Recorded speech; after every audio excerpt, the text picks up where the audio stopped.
चलो 20 अगस्त 2020 current affairs. सबसे पहला जो करंट अफेयर था वो था नेशनल रिक्रूटमेंट एजेंसी। तो तुम्हारी सेंटर की सरकार सेंटर की जॉब्स के लिए, ग्रेड बी और ग्रेड सी की जॉब्स के लिए एक नई एजेंसी बनाने लगी है जिसे एनआरए बोला जाएगा, नेशनल रिक्रूटमेंट एजेंसी। तो इसमें टोटल गवर्नमेंट की जो 20 डिपार्टमेंट्स अलग अलग, उन सब की धीरे धीरे इसमें इंक्रीज की जाएंगी और सारी पोस्टों की रिक्रूटमेंट की जो इनिशियल स्टेज है वो यहाँ से हुआ करेगी। पर ये सिर्फ ग्रेड बी और सी, जो आपके बैंक पीओ एसएससी, ये जो एग्जाम्स होते हैं, रेलवे के जो पेपर होते हैं, अभी क्या होता है साल में लोगों को बथेरी बारी अलग अलग पेपर देने पड़ते हैं।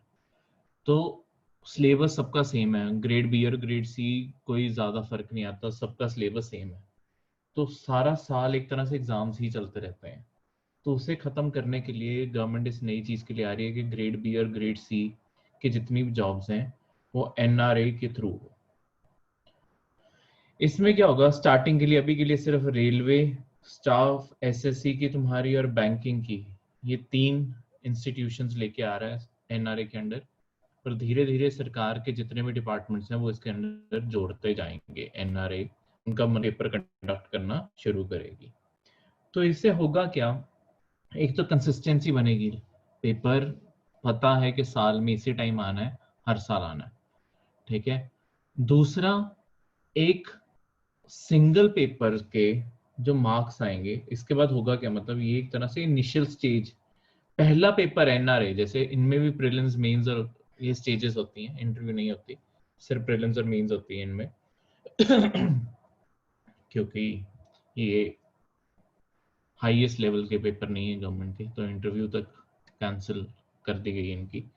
तो जो अब इनके मार्क्स आया करेंगे, उसके बाद जो पर्सन जिस भी गवर्नमेंट एजेंसी में अप्लाई करना चाहता है वो इस इन मार्क्स पे अप्लाई कर पाएगा।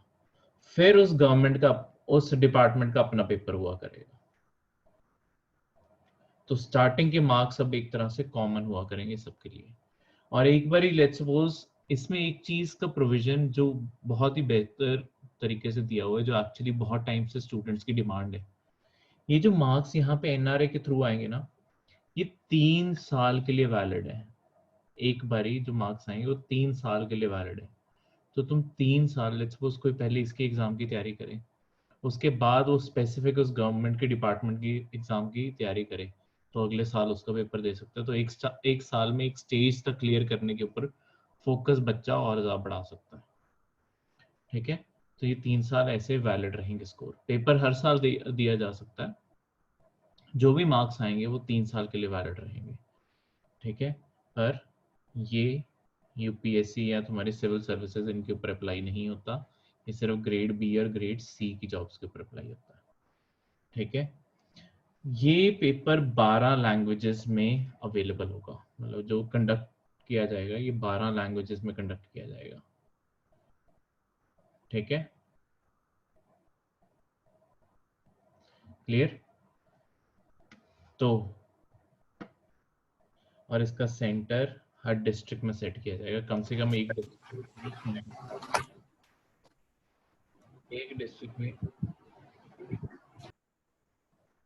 एक डिस्ट्रिक्ट में एक सेंटर तो हो ही हो, ताकि ज्यादा लोगों को दूर तक ट्रैवल ना करना पड़े, ठीक है। तो ये बेसिकली इसलिए हो रहा है क्योंकि जितनी भी आपकी ग्रेड बी और ग्रेड सी की जॉब्स होती हैं वो हर साल सेंटर की सरकार ऑलमोस्ट 1,20,000 के करीब जॉब निकालती है, पर उसे अप्लाई करने के लिए 2.5 से 3 करोड़ स्टूडेंट हैं, जो एक्चुअली इंडिया की रियलिटी है, ठीक है। ग्रेड बी और ग्रेड सी में ऑब्वियसली बच्चे हमेशा ज़्यादा अपीयर होते हैं, क्योंकि टॉप की सर्विसेज से वैसे भी लोग ज़्यादा घबराते हैं। तो इस कारण यहाँ पे कंपटीशन भी ज़्यादा होता है। तो इसे स्ट्रीमलाइन करने के लिए सबसे पहले ये लोअर लेवल पे ये आजमाया जा रहा है, कुछ साल यहाँ पे आजमाया जाएगा, हिट एंड ट्रायल, जो भी गलतियां होंगी उन्हें सॉर्ट आउट करके उसके बाद यूपीएससी अपने अंदर रिफॉर्म्स लेके आएगा। तो वो लॉन्ग टर्म प्रोसेस होगा, और यूपीएससी के बाद बाकी स्टेट सर्विसेज भी रिफॉर्म लेके आएंगे, ठीक है। तो इसके बाद अगला करंट अफेयर है रीऑर्गेनाइजेशन ऑफ आंध्र प्रदेश। देखो 2014 में आंध्र प्रदेश को दो स्टेट्स में बांटा गया था, आंध्र प्रदेश और तेलंगाना में। ठीक है, तेलंगाना के पास जैसे है हैदराबाद जैसे शहर उनके पास रह गए, तो आंध्र प्रदेश को अपनी, अब पहले हैदराबाद कैपिटल होती थी, तो उसके बाद आंध्र प्रदेश को अब नई कैपिटल चाहिए थी। तो यूजुअली स्टेट्स क्या करती हैं, मतलब ये क्यों करंट अफेयर है, यूजुअली जब भी हम स्टेट्स की बात करते हैं हम यही बात करते हैं कि तीन ऑर्गन्स होते हैं ना स्टेट के, आपके एग्जीक्यूटिव्स, जुडिशरी और लेजिस्लेटिव, यही तीन से सरकार चलती है ना, सरकार के तीन अंग ही है। यूजुअली जो कैपिटल सिटी होती है उसमें ये तीनों होते हैं। किसी भी स्टेट के कैपिटल लगा लो, मुंबई लगा लो, मुंबई में ही सीएम का ऑफिस होगा, सारा सेक्रेटरीट होगा जो काम कर रहा है, ठीक है, सारी मिनिस्ट्रीज वहां पे होंगी, उसके बाद आपका हाई कोर्ट भी वहीं पे है, और पूरे महाराष्ट्र की जो असेंबली है वो भी वहीं पे है। तो हर चीज मुंबई में ही बेस्ड है। ये हर स्टेट के साथ सेम किस्सा है, चाहे पंजाब और हरियाणा का किस्सा ही लगा लो, चाहे चंडीगढ़ है, पर चंडीगढ़ में ही सब कुछ है, इसके बाहर कुछ भी नहीं है। ठीक है, हिमाचल का उसकी कैपिटल में, तो हर जगह हिमाचल का सब कुछ शिमला में ही है, कहीं और कुछ भी नहीं है। ठीक है, तो ये पहली बारी आंध्र प्रदेश ने, मतलब ये बहुत ज्यादा स्कैटर कर दिया, तो बहुत ज्यादा प्रॉब्लम्स आती हैं गवर्नमेंट को आपस में कनेक्ट करने में। अब आंध्र प्रदेश में बहुत बड़ी प्रॉब्लम क्रिएट हुई हुई है। क्या प्रॉब्लम क्रिएट हुई हुई है, उन्होंने तीनों ऑर्गन्स की तीन अलग अलग शहर फिक्स कर दिए। लेजिस्लेटिव बैठते हैं अमरावती में, जुडिशरी बैठती है कुरनूल में, और एग्जीक्यूटिव्स बैठते हैं तुम्हारे विशाखापट्टनम में। सो लेजिस्लेचर बैठती है अमरावती में, जुडिशरी कुरनूल, और एग्जीक्यूटिव विशाखापट्टनम में। तीनों अलग अलग शहरों में बैठते हैं, तो तीनों ऑर्गन्स अलग अलग जगह बांट दिए। तो इससे होता क्या है, एक तो देखो गवर्नमेंट में आपस में पेपर वर्क या किसी भी चीज की जो भी कोऑर्डिनेशन है वो ब्रेक होती है, उनमें फिर ट्रैवलिंग टाइम बढ़ेगा, कॉस्ट बढ़ेगी। ठीक है, तुम्हें पता ही है सरकारी काम ज्यादातर सारे पेपर पे होते हैं, तो एक पेपर एक साइड से दूसरी साइड जाना है, ठीक है, तो उन्हें शहरों के बीच में ट्रैवल करना पड़ रहा है, तो वो अपने आप कॉस्ट बढ़ा रहा है सरकार की, और बहुत ही लोगों के लिए बहुत ही अनईजी पड़ रहा है कि एक ऑर्गन कहीं और बैठा है, दूसरा कहीं और बैठा है, तो ये बहुत ही ज्यादा डिसऑर्गेनाइज पड़ी है। तो इसमें सेंटर की सरकार ने अपना रोल बताया है।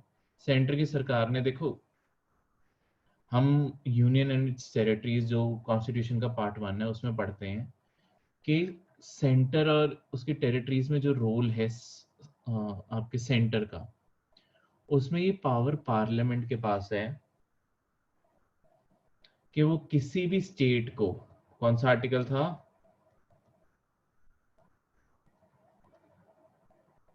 आर्टिकल आर्टिकल आर्टिकल 3 क्या कहता है कि पार्लियामेंट के पास पावर है, वो किसी भी स्टेट को दो हिस्सों में तोड़ सकती है, ठीक है, दो हिस्सों को जोड़ सकती है, मतलब एक तरह से क्रिएट अ न्यू स्टेट, उसका नाम जो भी रखना है, ऑफिशियल जो नेम होगा, name of the state, spelling तक, वो सब कुछ पार्लियामेंट डिसाइड करती है। ठीक है, तो आंध्र प्रदेश और तेलंगाना को यानी कि तुम्हारी पार्लियामेंट ने क्रिएट किया था। पर अब ये जो सारा मेस है, ये पार्लियामेंट कहती है, सेंटर की सरकार कहती है ये हमारे द्वारा क्रिएट किया हुआ नहीं है, हमारी लिमिटेशन यहां तक है कि हम नई स्टेट बनाते हैं। इसके बाद अब जब स्टेट बन गई हैं, दो अलग अलग हो गई हैं, वो कौन से सिटी को चूज करती हैं अपने तीनों ऑर्गन्स के लिए, उन सिटीज का नेम क्या रखती हैं, ये सब कुछ उनकी स्टेट लेजिस्लेचर की पावर होती है, वो करती है सब कुछ। जो शहरों के नाम होते हैं, स्टेट्स के नाम पार्लियामेंट रखेगी, जो शहरों के नाम होती है वो हमेशा एसएलए करती है चेंज। ठीक है, अगर आप किसी भी शहर का नाम चेंज करना चाहते हो, उसे एसएलए चेंज करती है, उसी स्टेट की जो एसएलए होगी। ठीक है, जैसे यूपी में योगी आदित्यनाथ अपने शहरों के नाम बदलते रहते हैं, वो इसीलिए बदलते रहते हैं बिकॉज उनकी एसएलए कर सकती है। यूपी का नाम नहीं बदला जा सकता, यूपी का नाम सिर्फ पार्लियामेंट बदल सकती है। ठीक है, तो नेक्स्ट इज, अगला करंट अफेयर था माली का।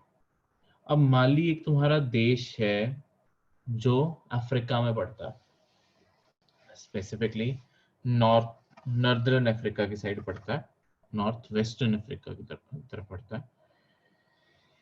इसे आप मैप पे देखोगे, ये रहा माली। तो इसके पास लगने वाली countries Mauritania, Algeria, Niger, Burkina Faso, Ivory Coast, Guyana और सेनेगल। तो ये लैंडलॉक्ड कंट्री है, इसे किसी भी साइड से समुंदर नहीं लगता, आसपास सारी कंट्रीज हैं और ये काफी बड़ी कंट्री है साइज में। ठीक है, इसमें हुआ क्या है, अभी जो वहां के प्रेसिडेंट थे उन्हें रिजाइन करने को मजबूर कर दिया गया और उसकी जगह वहां पे मिलिट्री ने टेक ओवर कर लिया। इसे कहते हैं कू हो गया। कू वर्ड यूज किया जाता है जब मिलिट्री, जो तुम्हारी एग्जिस्टिंग एडमिनिस्ट्रेशन होती है, उसे पलट के अपना राज चलाने लग जाती है। ठीक है, उसे कहते हैं कि कू हो गया। एग्जैक्ट वर्ड कू डी टाट, ये एग्जैक्ट वर्ड है। तुम्हारे मेरे ख्याल से स्पेनिश वर्ड है ये, वहां से लिया गया। कू दी टाट, कू दी टाट का मतलब होता है जो लोगों द्वारा चुनी गई सरकार होती है, जो सिविल गवर्नमेंट होती है, उसका तख्ता पलट हो जाए और उसकी जगह मिलिट्री टेक ओवर कर ले। तो माली में यही हुआ है, वहां पे जो एग्जिस्टिंग सरकार थी उसका तख्ता पलट के रातों रात, कल रात ही हुआ है। ठीक है, जब सारी दुनिया सो रही थी, माली में ये सब कुछ चल रहा था। आर्मी ने प्रेसिडेंट के पैलेस पे कब्जा कर लिया, वहां पे प्रेसिडेंट को अपने कब्जे में ले लिया, प्रेसिडेंट की रेजिग्नेशन ले ली और अपना रूल इस्टेब्लिश कर लिया। तो बेसिकली क्या बहाना दिया मिलिट्री ने ये बहाना दिया है, बिकॉज काफी ना पिछले कुछ टाइम से, कुछ महीनों से माली के अंदर ना प्रोटेस्ट चल रहे हैं।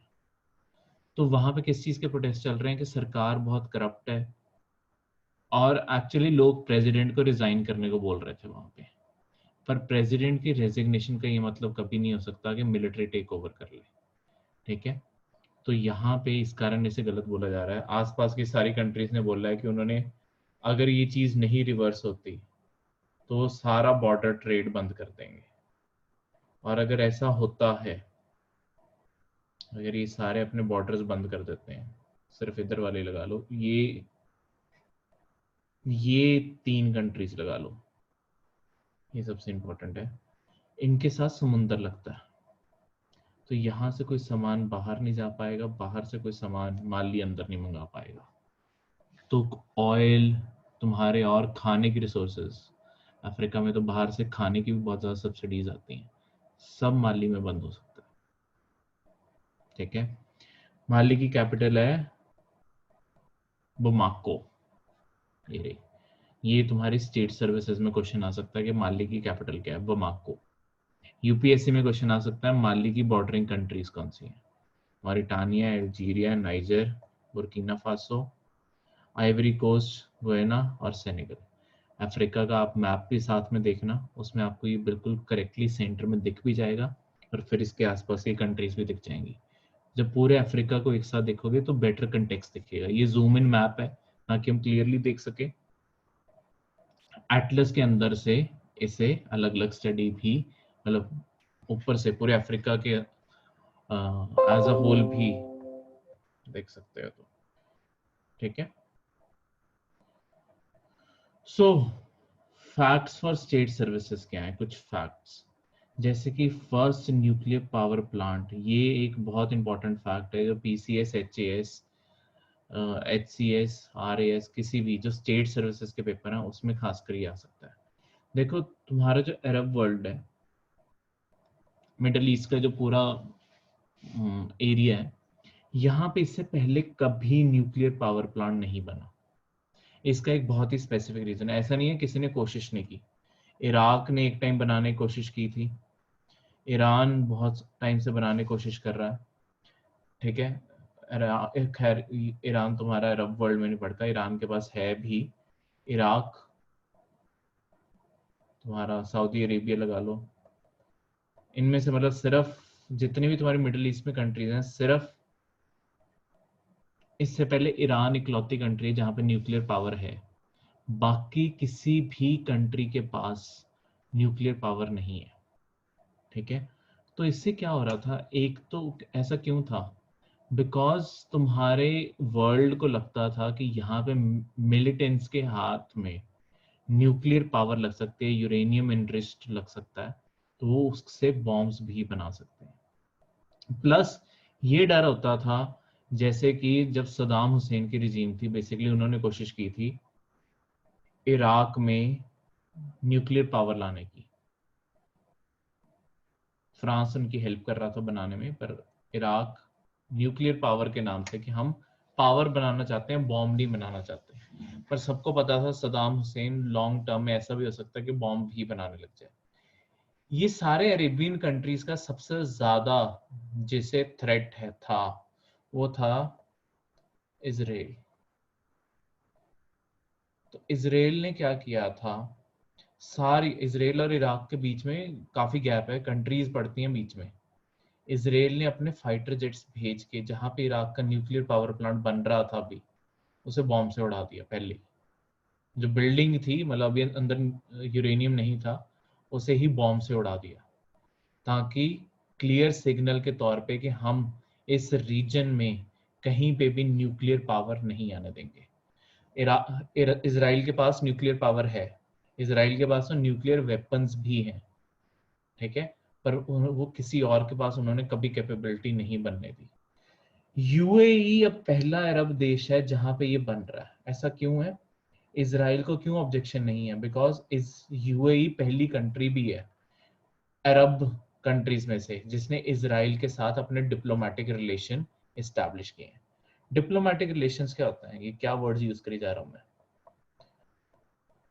अब मैं बताता हूँ डिप्लोमेटिक रिलेशंस क्या होते हैं।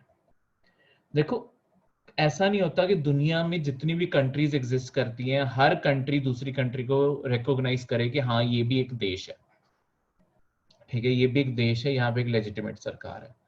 ज्यादातर जो अरब देश हैं, सऊदी अरेबिया, ये सारे, ये इजराइल को एज अ देश नहीं कंसिडर करते।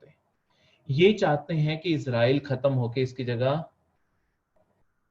पैलेस्टाइन बन जाए, ये एक मुस्लिम देश होगा, ठीक है। इस इजराइल एक जू देश है, जूस रहते हैं यहाँ पे, जुडाइज्म रिलीजन है इनका, बिल्कुल ही सेपरेट रिलीजन है, यहाँ पे जूस रहते हैं।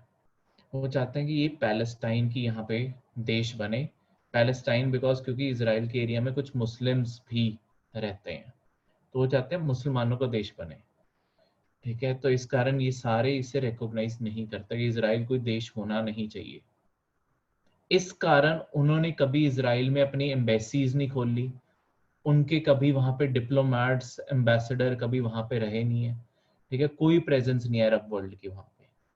सिर्फ यूएई पहली कंट्री है जिसने इजराइल में जाके अपनी एम्बेसी भी ओपन की है, अपने डिप्लोमेटिक रिलेशंस इसे कहते हैं, फिर अपने उनके डिप्लोमेट्स को तुम रिसीव करते हो, तुम्हारे डिप्लोमेट्स को वो रिसीव करते हैं, और एक फॉर्मल कम्युनिकेशन का चैनल बन जाता है। जैसे हमारा जो नेबरिंग कंट्री है पाकिस्तान, ये भी रिकॉग्नाइज नहीं करता, तुम्हारा जो पाकिस्तान है ये भी इजराइल को रिकॉग्नाइज नहीं करता। तो इसके लिटरली इजराइल से कोई रिलेशन नहीं है। पाकिस्तान के, अगर तुम नेट पे क्या कहते हैं, गूगल पे जाके डालना पाकिस्तान वीजा इजराइल, बस इतना लिख देना गूगल पे जाके, पाकिस्तान वीजा इजराइल, पाकिस्तान के वीजा की ना फ्रंट फोटो आ जाएगी, जो हमारे जैसे पासपोर्ट खोलते हैं यहाँ तो पे। सर आ भी रही थी न्यूज़ ये पाकिस्तान इसराइल के रिगार्डिंग, वो ये बॉर्डर्स का कुछ कर रहे थे, क्रॉस करने का वो बता रहे थे। जी, आज मैंने कहा पाकिस्तान इसराइल की न्यूज़ सुबह आ भी रही थी न्यूज़ में, वो भी हाँ, मतलब बॉर्डर्स का कुछ क्रॉस करने का इशू था। बॉम्ब ड्रॉप करने का इशू था, वो तो इजराइल ने गाजा पे बॉम्ब ड्रॉप किया ना। मैं पाकिस्तान डिनाई कर रहा था कि हम नहीं करने देंगे इसराइल को। मैंने जब चेक वो ये मैं बताता हूँ पाकिस्तान के साथ क्या इशू था। मैं पहले ये समझा दूं, वो इसी से जुड़ी हुई चीज है जो मैं बताने लगा। पाकिस्तान के पासपोर्ट की जो फोटोग्राफ आएगी ना, यहाँ पे नीचे एक लाइन लिखी हुई है, not valid in the territory of Israel. यानी कि कोई पाकिस्तानी कभी भी इजराइल में ट्रैवल नहीं कर सकता। ऐसा क्यों? क्योंकि जब पाकिस्तान कहता है इजराइल कोई देश ही नहीं है, तो उसके सिटीजन यहाँ जा कैसे सकते हैं? उनके मुताबिक तो ये देश ही नहीं है।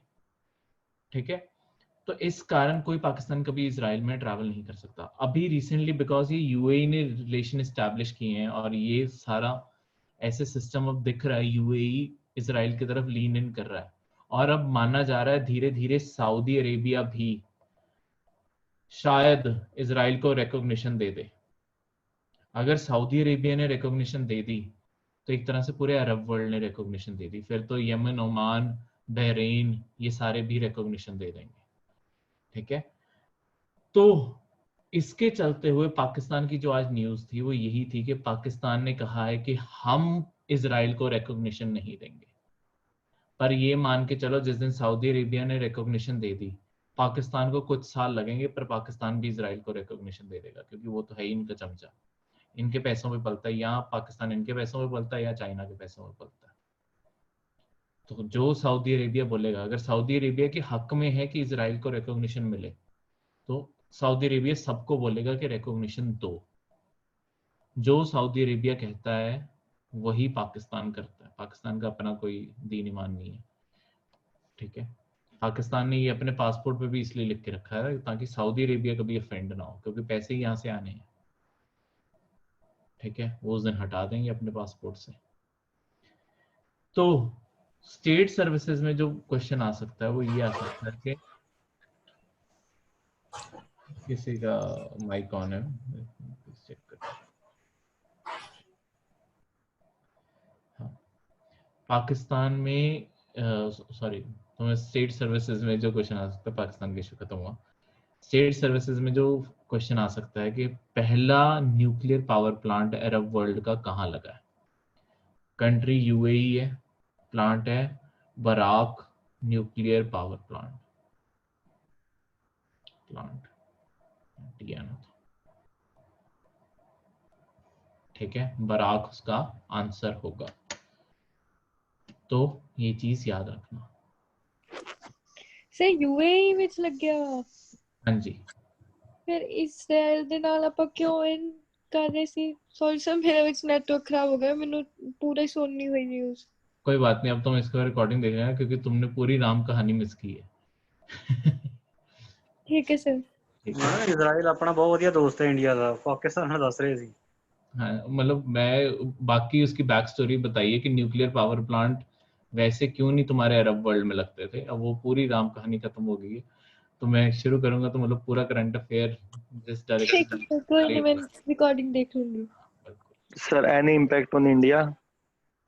नहीं, इंडिया पे कोई इम्पैक्ट नहीं है, बिकॉज यूएई, देखो हम तब थ्रेटेंड महसूस करते हैं जब न्यूक्लियर पावर किसी ऐसी कंट्री में लगती है जो हमारी तरफ फ्रेंडली नहीं है। यूएई और इंडिया के रिलेशन बहुत अच्छे हैं।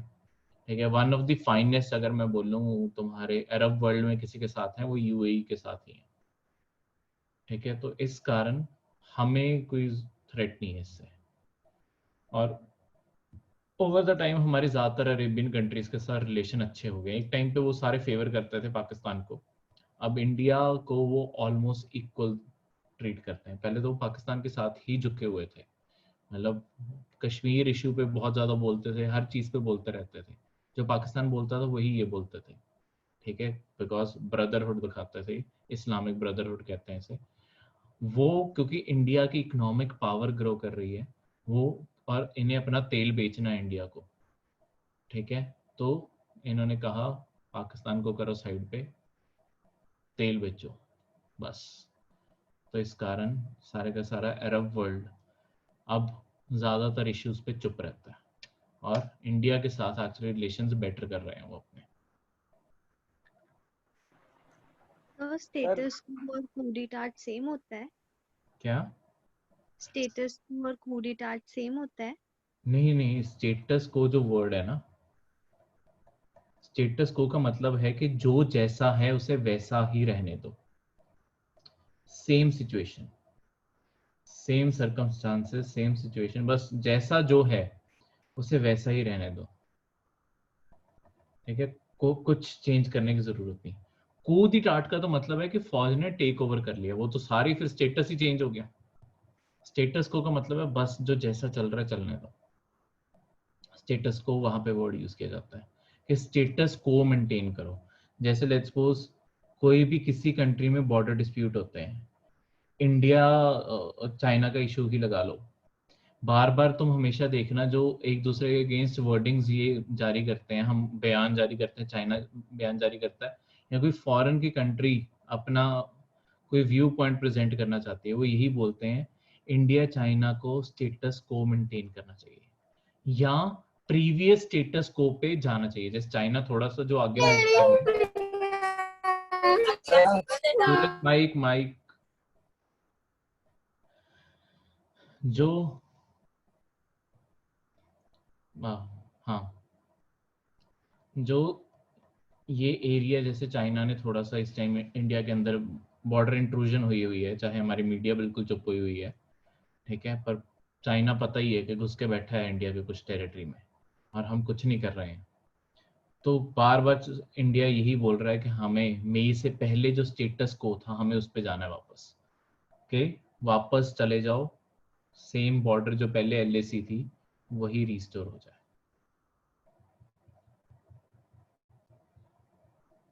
ठीक है। सर हाँ जी। सर हम Jerusalem as a capital recognise करते हैं इंडिया एज? नहीं, हम नहीं करते। जेरूसलम को एज अ कैपिटल सिर्फ यूएसए रिकॉग्नाइज करता है दुनिया में, और कोई भी नहीं करता। बाकी सारे तेल अवीव में, बाकी सारी कंट्रीज की जो एम्बेसीज हैं, एम्बेसी हमेशा कैपिटल में होती है, बाकी सारी कंट्रीज की जो एम्बेसीज हैं वो तेल अवीव में है। इसराइल की जो वैसे कैपिटल इंटरनेशनली रिकॉग्नाइज की जाती है वो कहते हैं जेरूसलम, पर ऑब्वियसली एम्बेसीज कोई देश वहां पे ओपन नहीं करता, क्योंकि एम्बेसी वहां पे ओपन करने का मतलब होगा कि तुमने रिकॉग्नाइज कर लिया है कि जेरूसलम जो शहर है वो इसराइल को बिलोंग करता है। इससे इशू क्या होगा, देखो इसराइल जो इस टाइम इसराइल का मैप है, ठीक है, उसे ना वैसे दो हिस्सों में बटा होना चाहिए था। एक साइड पे तुम्हारे पैलेस्टाइन होना चाहिए था जो एक्चुअली जो एग्रीमेंट है, और एक साइड पे इसराइल होना चाहिए था, ठीक है। ओरिजिनली ये हो भी सकता था, पर अरब के देशों ने जो जिद की कि ये हिस्सा तो रहने ही नहीं देना, उसके कारण इजरायलियों को गुस्सा चढ़ा और उन्होंने इस साइड पे भी कब्जा कर लिया। ऑब्वियसली क्यों देखेंगे अगले के, और इनके ना बीच में यहाँ पे बढ़ती है जेरूसलम।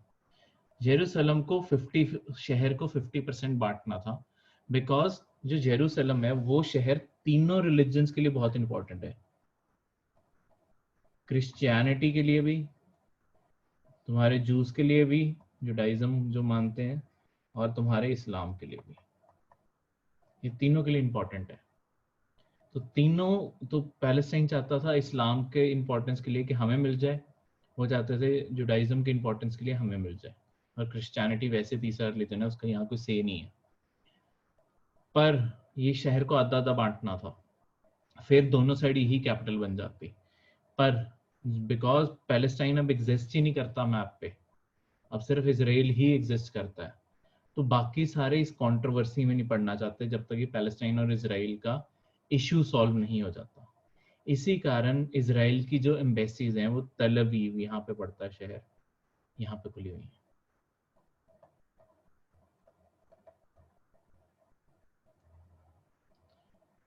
तो हमारी इंडिया की एम्बेसी भी तल अवीव में है,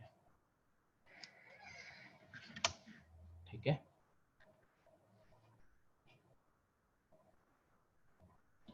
सिर्फ अमेरिका ने डोनाल्ड ट्रंप के चलते वो भी अपनी एम्बेसी तेल अवीव से यरूशलेम में शिफ्ट कर दी, जो बहुत ही बड़ी कंट्रोवर्सी बनी थी पूरे वर्ल्ड स्टेज पे। पैलेस्टाइन के लोगों ने तो खासकर प्रोटेस्ट किया था कि यूएसए अब धक्का कर रहा है इसराइल को फेवर करके उनके ऊपर। अरब के उसके दोस्तों ने भी उसे बोला था कि ऐसा ना करो, पर अगले कर गए। तो सिर्फ यूएसए की एम्बेसी वहां एग्जिस्ट करती है, बाकी किसी की नहीं।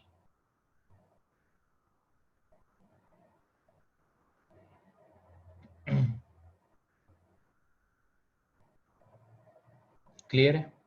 कोई डाउट? सर एक चीज बताइए, जो बेलारूस में हुआ है परसों, सर वो भी तख्ता पलटी है?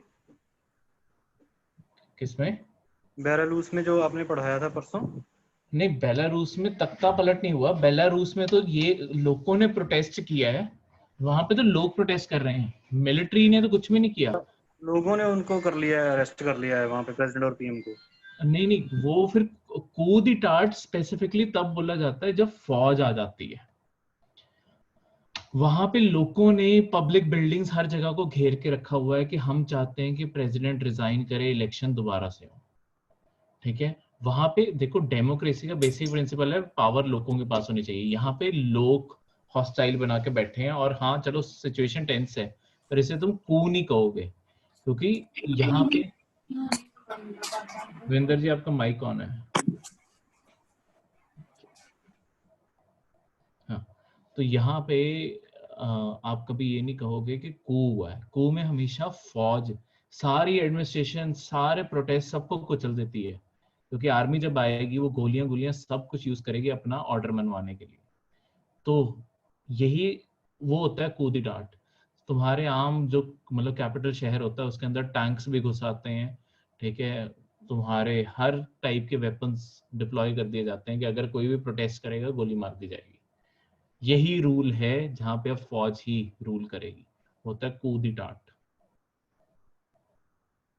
तो सर वहां पे आर्मी सपोर्ट कर रही है ना लोगों को? नहीं, वो सपोर्ट कर रही है देखो, पर वो लोगों कर रही है। आर्मी के लोगों ने एडमिनिस्ट्रेशन नहीं संभाल ली। ठीक है, वो तो तुम सिंपैथी दिखा रहे हैं अगले कि हाँ इनका कॉज सही है, तो आर्मी ने जैसे फायर करने से मना कर दिया है, अरेस्ट करने से मना कर दिया है, ठीक है, क्राउड को रोकने से मना कर दिया है, तो वो डिनाई की है। पर आर्मी ने कहीं पे एडमिनिस्ट्रेशन नहीं संभाली। जब आर्मी अपना रूल चलाने लग जाएगी तब हम बोलेंगे कि मिलिट्री कंट्रोल आ गया, कूद टाट हो गया। ठीक है सर। ठीक है, Like earlier in Pakistan, sir. हाँ जी, पाकिस्तान में तो खैर बथेरी बारी हिस्ट्री में हुआ है। पाकिस्तान में तो इंडिपेंडेंस के 2 साल बाद ही कूद टाट हो गया था। वहां पे तो चलता ही रहा है। ठीक है, कभी कोई कर लेता है, कभी परवेज मुशर्रफ ने कर लिया। ठीक है, कोई ना कोई वहां पे कूद टाट करता ही रहा है तुम्हारे पाकिस्तान में। तभी भी उन्होंने अब दिखाने के लिए, क्योंकि दुनिया में बहुत क्रिटिसिज्म होती है जहां पे भी तुम्हारी मिलिट्री की प्रेजेंस होती है, तो पाकिस्तान ने दिखाने के लिए तुम्हारे इमरान खान को बिठाया हुआ है, पर एक्चुअली सब कुछ चला तो उनकी फौज आज भी रही है। इमरान खान तब तक कुछ नहीं कर सकता जब तक उनकी फौज नहीं कहती उन्हें। तो वो रिटेंशन दिए तो जा रहे हैं भाजपा को सर, रिटायर कब कर देना था, अभी तक वही चल रहा है, तो उसी से तो असली हेड तो क्या कहते हैं पूरे पाकिस्तान का, बाजवा ही है ना, जो उनका आर्मी चीफ है। वो पूरे पाकिस्तान का हेड है, वो जो बोलेगा पाकिस्तान में वही होगा। ये सिर्फ इस साइड पे कंडीशन नहीं है, हमारे म्यांमार में भी यही है। वहां पे भी 2014-15 में जाके डेमोक्रेसी थोड़ी बहुत ही रिस्टोर हुई है, पर वहां पे भी फौज का ही, उससे पहले जैसे रूल फौज का ही चलता है, और अभी भी फौज की प्रेजेंस है वहां पे। मतलब जैसे वहां पे तुम्हारी 60% सीटें फौज की रिजर्व्ड है पार्लियामेंट में, तो पार्लियामेंट में कब से फौज के लोग बैठने लग गए। और सर पूरी टाट से नेबरिंग कंट्रीज पे क्या इफेक्ट पड़ता कूद टाट में आसपास डेमोक्रेसी थ्रेटन महसूस करती हैं। जहां पे डेमोक्रेसी होगी वो थ्रेटन महसूस करेगी, बाकी आसपास की कंट्रीज पे कोई फर्क नहीं पड़ता। पॉलिटिकली तुम्हारी कंट्रीज में कोई फर्क नहीं पड़ता, पर ऑब्वियसली तुम्हारी कंट्री में आर्मी को इतनी इंकरेजमेंट ना मिले, वो बस देखना पड़ता है। तभी तो हमने क्या कहते हैं, क्योंकि पाकिस्तान में बहुत जल्दी आजादी के बाद ही कूद टाट हो गया था, तो इसी कारण तुम्हारे हमने मिलिट्री और पैरा मिलिट्री ये अलग अलग फोर्सेस बना के रखे, क्योंकि हमें हमेशा से स्टार्टिंग में हमेशा डर रहा कि हमारे यहाँ पे भी ये ना हो जाए। पर लॉन्ग टर्म में हमारे आर्मी ऑफिसर्स रिस्पॉन्सिबल लोग हैं, उन्हें वो खुद डेमोक्रेसी को समझते हैं, इस कारण हमारे इंडिया में ऐसा कुछ नहीं हुआ। ठीक है, टचवुड ना ही हो कभी भी। तो ये बाकी कंट्रीज के साथ केस नहीं है। सर पाकिस्तान तो आज तक जिन्ने भी अपने पीएम होए तो कोई भी किसने अपना टेन्योर है ना पूरा नहीं किया, कुछ घट ही बंदे सी जिन्होंने पूरा किया। बिल्कुल, अब क्या कहते हैं, इमरान खान से आर्मी थक चुकी है, अगली बार अब इमरान खान नहीं आने वाला, ये उनकी ऐसे ही चलता है उनका। अब इमरान खान नहीं आने वाला, अब वो जो अगला क्रिकेटर है उसे प्रमोट कर रहे हैं वो। अफरीदी। हाँ, अफरीदी को। अब अगला उनका पीएम अफरीदी बनने वाला है, ये भी देख लेना। ठीक है, तो अब इमरान खान का टर्म खत्म होने वाला है, अब अफरीदी आएगा। तो ऐसे ही तख्ते पलट आर्मी कैसे चलाती है, वहां पे आर्मी पॉलिटिक्स चला रही है अब, ताकि लोगों को दिखे कि पाकिस्तान डेमोक्रेसी है, पर कहीं डेमोक्रेसी का नामो निशान नहीं है पाकिस्तान में। आर्मी जो चाहती है वही होता है। ये सबसे बेस्ट एग्जांपल ये लगा लो कि कोविड के चलते हुए सारी कंट्रीज अपना खर्चा कम कर रही हैं, आर्मी ने अपने सारे सोल्जर्स के लिए 20% की सैलरी हाइक मांगी है, और वो देश जो पहले बैंक करप्सी के उस पे है, वहां पे फौज कह रही है कि हमें 20% सैलरी बढ़ा के दो। उसी से ही पता चलता है, और मना भी नहीं कर सकती तुम्हारे सेंटर की सरकार, वहां पे देगी ही देगी। सर डॉक्टर को बोलता पीपीई किट्स नहीं चाहिए इस बार, मना बोलता। बिल्कुल कुछ भी नहीं उनके पास। चलो, ये थे आज के करंट अफेयर। डिस्कशन तो जितनी मर्जी बढ़ा लें, ये थे करंट अफेयर्स। ठीक है, तो जिनसे बाई चांस मिस हुआ, इसके बाद चाहे यूट्यूब पे आप देख सकते हो इसे रिपीट।